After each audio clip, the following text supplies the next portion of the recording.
ایسے لوگوں کے بارے میں بہت خاص احکام نازل ہوئے ہیں اور اللہ تعالیٰ نے ان کا بار بار ذکر کیا. شروع میں بھی بتایا تھا پہلے پارے میں کہ منافقوں کی پہچان کیا ہے، اور آج کی صورتوں میں بھی ان کا بہت زیادہ ذکر ہوا ہے. یہ اس لیے کہ یہ بہت خطرناک لوگ ہیں.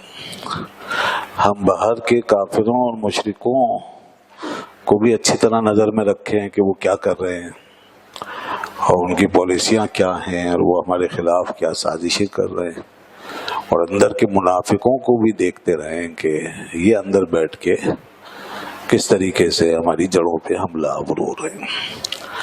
اس لیے قرآن نے ہمیں انر سائڈ اور آؤٹر سائڈ دونوں سائڈوں پہ دکھایا اور کہا کہ یہ بھی دیکھو وہ بھی دیکھو. یہی عقل مندی کا تقاضا ہے. قوموں کی سیفٹی اور ان کا تحفظ اسی چیز میں ہے. تو لوگ اس طرح ہوئے. منافق جو ہے یہ کافر سے، کھلے کافر سے زیادہ خطرناک ہے. جی ہاں، وہ اس لیے کہ اس کا پتہ نہیں چلتا، آپ اس کا اندازہ نہیں لگا سکتے، آپ اس کو پہچان نہیں سکتے. وہ آپ کے ساتھ بہت ہی مطابقت اور بڑی موافقت کے ساتھ چلے گا، اور باتیں وہ پھر ضرورت سے زیادہ کرے گا، زیادہ ہمدردی دکھائے گا، زیادہ اپنائیت جتائے گا، لیکن وہ آپ کا نہیں ہوگا.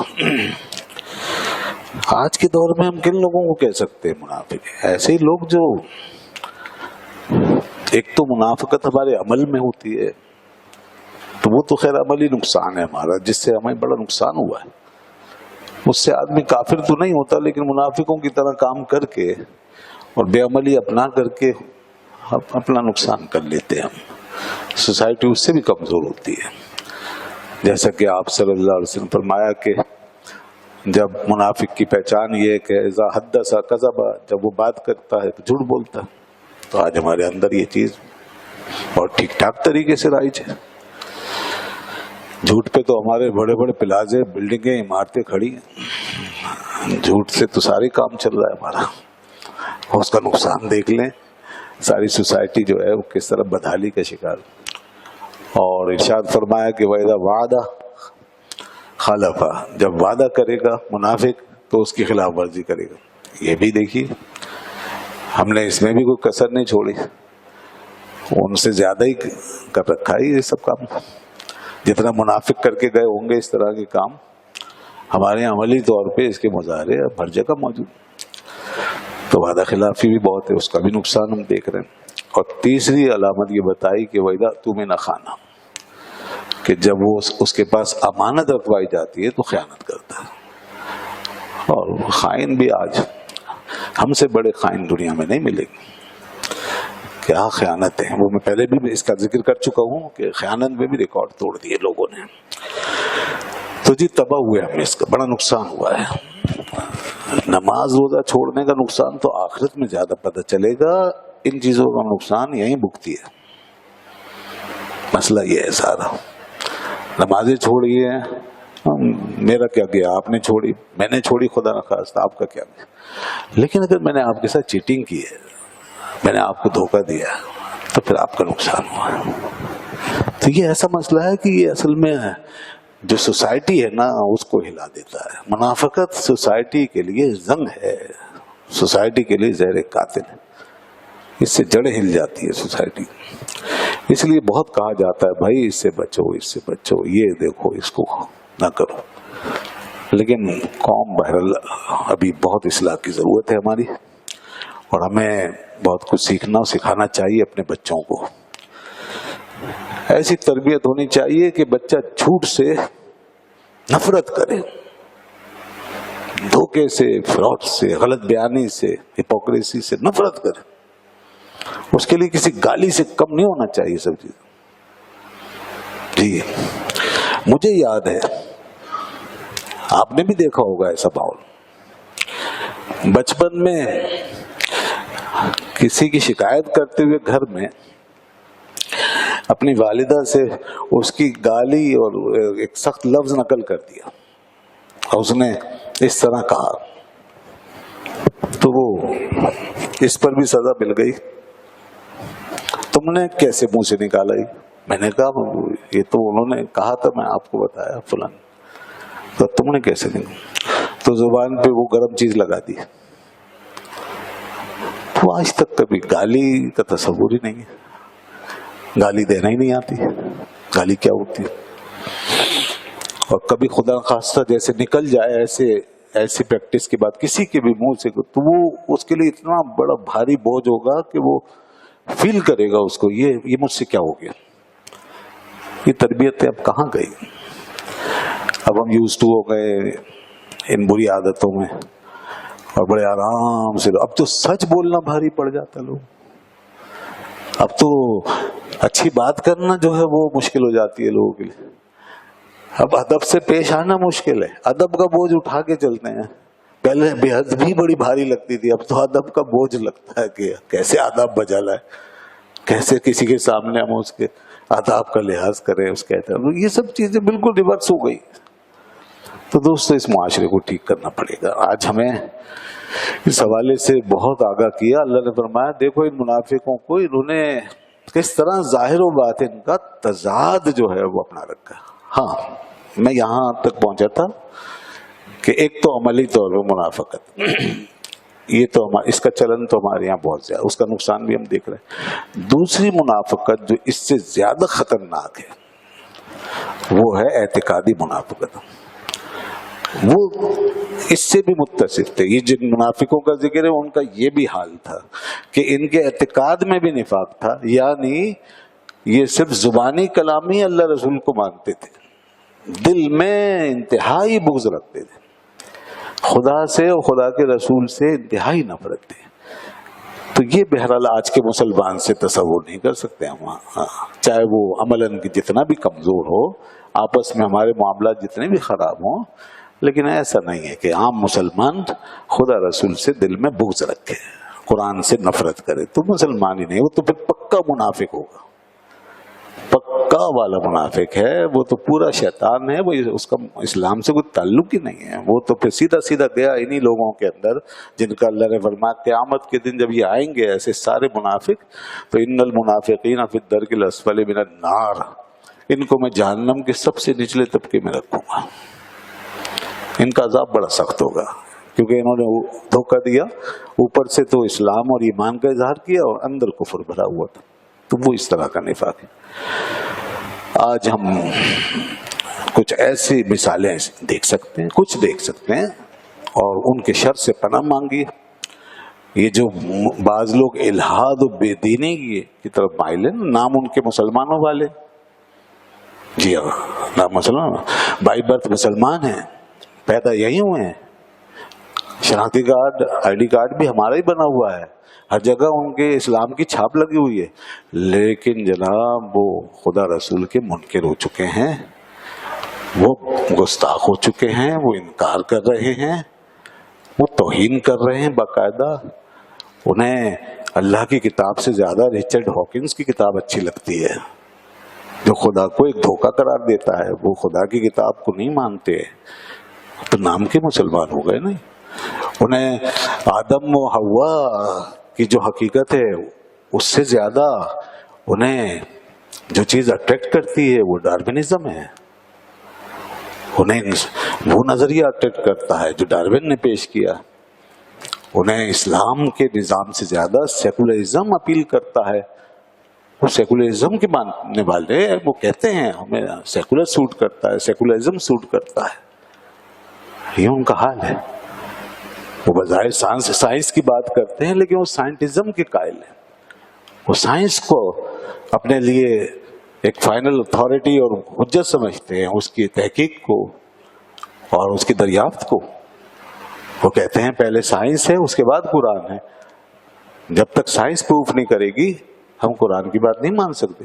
یہ ایسے سارے لوگ اپنے دین کو تباہ کر چکے ہیں، یہ اس کیٹیگری میں چلے گئے کیونکہ یہ بات ہے ایمان کی، اس پہ کوئی کمپرومائز نہیں ہو سکتا. اس پہ کوئی آپ تقریریں سنے ہوں گی، باتیں دیکھیں، بالکل آپ کو لگے گا جیسے بہت صحیح بات کر رہے ہیں، لیکن اللہ نے یہی تو فرمایا ان منافقوں کی طرف زبانیں دیکھو کیسی شیریں میٹھی، کانہم خوشبو مسندہ، ان کی شخصیت دیکھو، سجی سجائی، جیسے آراستہ کی ہوئی ڈیزائن لکڑیاں ڈیکوریٹ کی ہوئی رنگین، اور اس میں سجایا جائے ایک دوسرے کے ساتھ، وہ جوڑ جوڑ کے اور ایک پورا کھڑا کر دیا جائے دیوار کی طرح، تو ایک خوبصورت سی دیوار نظر آئے گی، لیکن وہ لکڑی ہی ہوگی، اس کے اندر جان نہیں ہوگی، وہ کھوکھلی ہے اندر سے۔ تو اسی طرح ان کا ظاہر بہت خوبصورت ہوگا، بہت اٹریکٹیو ہوگا، بہت فیسینیٹنگ ہوگا، مگر دھوکے میں مت آنا، ان سے بچ کے رہنا۔ اس کے باوجود رسول اللہ صلی اللہ علیہ وسلم جب تک آپ کے رب نے آپ کو منع نہیں کیا، آپ کی طبیعت مبارکہ بھی سبحان اللہ، اللہ نے ایسی رحمت بھری طبیعت بنائی ہے، ایسی رحمت، ایسی شفقت، ایسی عنایت، حضور کا جذبہ، اللہ اللہ کہ لوگ بخشے جائیں، ان کے ساتھ سختی نہ ہو جائے۔ حضور جاتے، ملتے، ان کی نمازیں بھی پڑھا دیتے، حالانکہ معلوم تھا کہ یہ بے ادب ہیں، یہ نہیں مانتے، یہ بار بار شرارتیں کرتے ہیں، مگر رسول اللہ کو منع نہیں تھا۔ اس کا بھی ذکر ہوا کہ وہ عبداللہ ابن ابی منافق جو سب سے بڑا سردار اور سرغنہ تھا، اس کی نماز بھی پڑھا دی اور آپ تشریف لے گئے، حتیٰ کہ جب وہ بیمار پڑا اور آخری وقت اس کا آیا تو اس نے یاد کیا تو اس کا بیٹا تھا عبداللہ، وہ صحابی تھے، ان کی دلجوئی بھی مقصود تھی، وہ تو صحابی ہیں۔ اب باپ ایسا منافقوں کا سردار، تو وہ بیمار ہے، آخری سانسیں لے رہا ہے، اس کا آخری وقت ہے، آپ تشریف لے گئے اس امید پر کہ شاید رجوع کر لے، توبہ کر لے، کیونکہ آپ کو تو یہ ہمدردی تھی لوگوں سے کہ کسی طرح لوگ ٹھیک ہو جائیں۔ وہ پڑا ہوا تھا، آپ نے جا کے بات چیت کی تو آپ نے اسے سمجھایا کہ میں نے تمہیں منع نہیں کیا تھا، میں تمہیں سمجھاتا نہیں تھا۔ اس نے کہا چھوڑیے ان باتوں کو۔ وہ جو تھے اسد بن ابی زرارہ، وہ بھی تو اسی طرح چلے گئے، یعنی وہ آپ کے پیچھے چلتے تھے اور وہ فوت ہو گئے تو ان کو کیا فائدہ ہوا؟ وہ ہم نے ان کو دیکھا، مطلب ظاہری فائدے دیکھ رہا ہوگا۔ اس نے کہا ان باتوں کو چھوڑیے، آپ مجھ سے ایک وعدہ کیجیے۔ کہا کیا؟ کہا میں چاہتا ہوں کہ آپ میرا جنازہ پڑھائیں، میں چاہتا ہوں کہ آپ میری تجہیز و تکفین میں تشریف لائیں، میں چاہتا ہوں کہ آپ میرے لیے استغفار کریں۔ ساری بات منافق ہے۔ حضور نے فرمایا ٹھیک ہے، آپ نے وعدہ کیا اور حسب وعدہ آپ تشریف لے آئے۔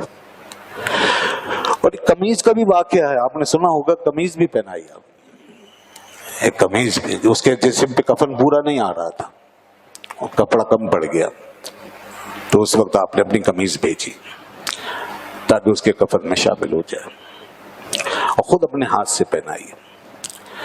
اور اس قمیض کے پیچھے ایک تاریخ یہ بھی تھی کہ اس نے بھی دراصل بدر میں جب آپ کے چچا حضرت عباس قیدیوں میں آئے تھے تو ان کے جسم پہ بھی کرتا نہیں تھا، تو آپ نے جب کپڑا تقسیم کیا تو ان کے جسم کا کوئی کرتا اس سائز کا ملا نہیں، اور وہ اس وقت مسلمان نہیں تھے، ظاہر ہے بعد میں مسلمان ہوئے، لیکن بہرحال قیدیوں سے آپ ایک سلوک فرما رہے تھے، تو مسلمانوں نے حصہ لیا، منافق بھی آگے آئے۔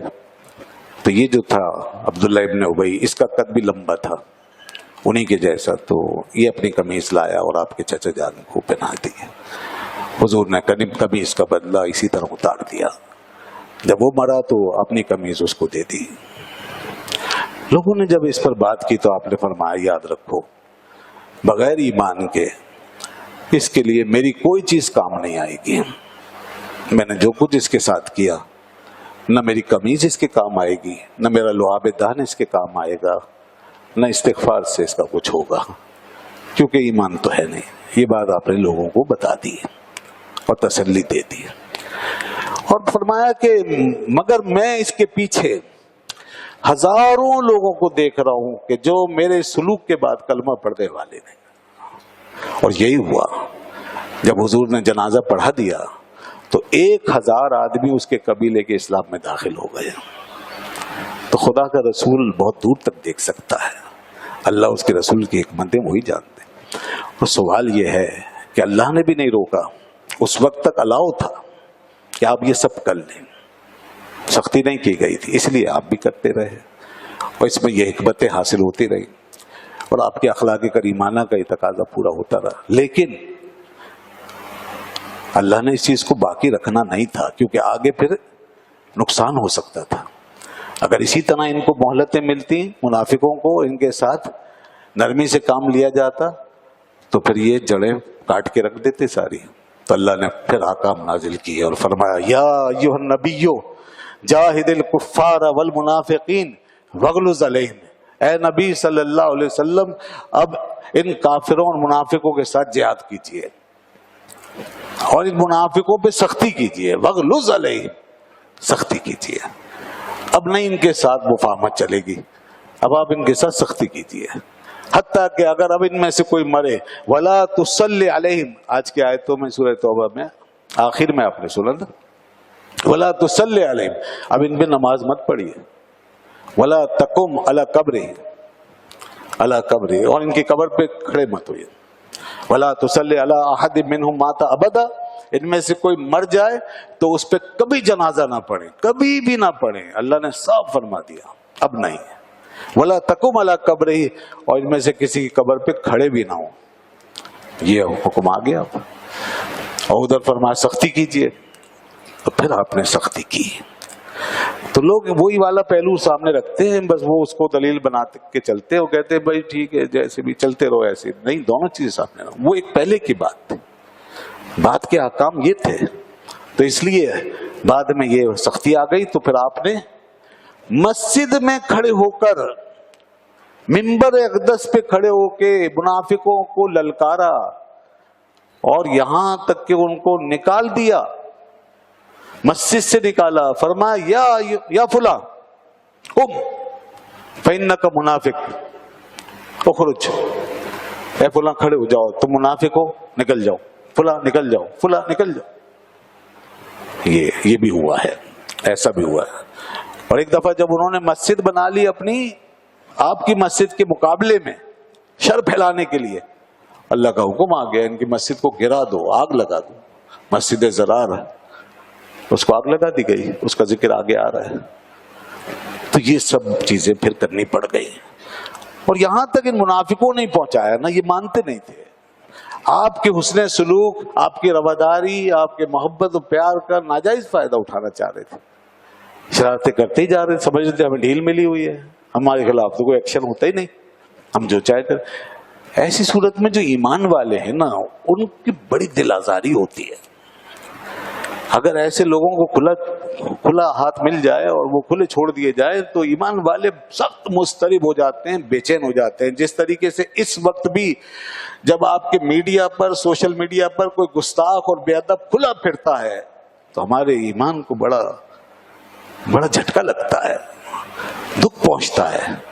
یہی بات تو کہی تھی نا وہ عمران خان صاحب نے اقوام متحدہ کے فلور پر پوری دنیا کو کہا تھا کہ تم رسول اللہ صلی اللہ علیہ وسلم کی ذات کے بارے میں جب یہ بات کرتے ہو نا تو ہمارا دل دکھتا ہے. جب تم گستاخی کرتے ہو، بیعت بھی کرتے ہو، تو ہمارا دل یہ ہرٹ ہوتا ہے، اس پہ ہم خنجر چل جاتا ہے، دل دکھتا ہے ہمارا. اس کو محسوس کرو. تو یہ ہوتا ہے. اس لیے اللہ نے فرما دیا پیارے محبوب اب کوئی رعایت نہیں. اور اس لیے آج بھی اسلام کا یہ فیصلہ ہے کہ ایسے کسی فتنے کو کھلا آوارہ بیل کی طرح نہیں چھوڑا جا سکتا جو مسلمانوں کا اس معنی میں دل دکھائے کہ وہ خدا رسول کے بارے میں جو چاہے بکواس کرے، جس طرح کی چاہے لینگویج استعمال کرے، مذاق اڑائے اور مقدس شخصیات کے بارے میں توہین آمیز گفتگو کرے. اللہ رسول کی شان تو بہت بڑی ہے. ہم صحابہ کرام و اہل بیت اطہار کی شان میں بھی گستاخی اور بے ادبی اور گالم گلوچ برداشت نہیں کر سکتے. مگر کچھ لوگ یہی چاہتے ہیں کہ انہیں کھلا جانور کی طرح چھوڑ دیا جائے، وہ جو چاہیں کرے، جس کو چاہیں گالی دیں، جسے چاہیں برا کریں. تو دوستو اب یہاں خود سمجھا جا سکتا ہے کہ قصور کس کا ہے. پھر قصور انہیں بے باکوں کا ہی ہے نا. تو پھر قانون کو خاموش نہیں رہنا چاہیے، قانون حرکت میں آنا چاہیے. جیسا کہ تمام قومی ایشوز پر قانون کو حرکت میں آنا چاہیے، ایسے مقدسات پر بھی قانون کو حرکت میں آنا چاہیے. اور جب قانون حرکت میں نہیں آتا تو پھر وائلیشن ہوتی ہے، پھر قصور اور پھیل جاتا ہے، ذمہ داری اور بڑھ جاتی ہے. یہ سب چیزیں ہوتی ہے. تو اس لیے ان چیزوں کا سیریسنس کے ساتھ، سنجیدگی کے ساتھ علاج کرنا چاہیے، ان چیزوں کو دیکھنا چاہیے اور سمجھنا چاہیے قرآن کی اسپرٹ، اس کی روح کیا ہے، یہ صورتیں ہمیں کیا بتا رہی ہیں، یہ کس طرح کا ماحول لے کے چلا ہے قرآن اس وقت کے. دیکھو اس طریقے سے فضا بنے گی کہ ایسے سارے گستاخ و بے ادب لوگوں کو ان کے اندر، ان کے دائرے میں بند کر دو، ان کو قرار واقعی سزا دو، ان کا بائیکاٹ کرو، ان کو دور کرو. بے ادبی و ادب ساتھ نہیں چل سکتے، ایمان و کفر ساتھ نہیں چل سکتے، سیدھی سی بات ہے. باقی یہ کہ لوگ ایک رائے اگر دین کے کسی فروعی مسئلے میں اختیار کرتے ہیں اور اس کی ایک تشریح ایکسپلینیشن دیتے ہیں، وہ ایک الگ چیز ہے، اس سے اختلاف ہوگا. مگر نفاق اور کفر اور بے ادبی، گستاخی اور گالم گلوچ یہ بالکل بھی جائز نہیں اور اس کی کوئی گنجائش نہیں. تو بہرحال یہ واقعات ہوئے اور اس کے بعد اس صورت کے اندر ہمیں اس لیے ہمارے ایمانوں کو اللہ تعالیٰ نے ایک کسوٹی پہ رکھا اور فرمایا دیکھو یہ ہے معیار، اس کو ذرا قائم کر کے اپنے ایمان کو تول لو، کیا تمہارا ایمان اس لیول پر ہے. سنیے سورہ توبہ آیت نمبر 24.